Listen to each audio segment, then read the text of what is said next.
Unfortunately, I stopped and then settled down for a family until the time came that I was given a second chance by the Lord.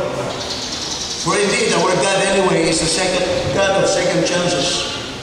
A second chance to go to college with my family this time.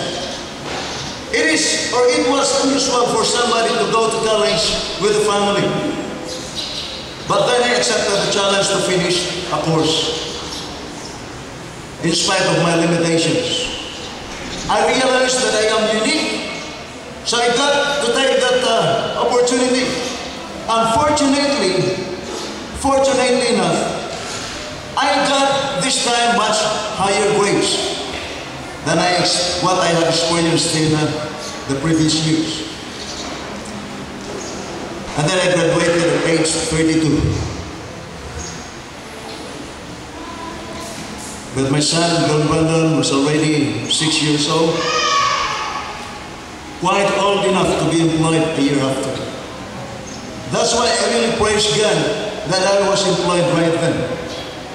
And in the year 2005, shortly before I left Sibuyan Island during my first 3 years assignment in that island, I made that unique sports evangelistic crusade. Sports evangelistic crusade that attracted young people and left a volume of interest for Bible studies.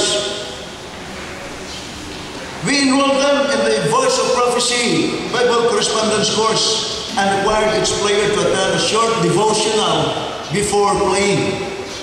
Without the attendance from the devotional, even they have that Voice of Prophecy lesson, they could not play.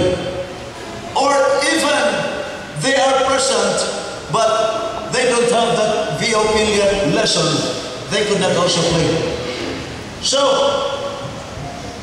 the point that I would like to emphasize here, I made that initiative to make common things in a different way.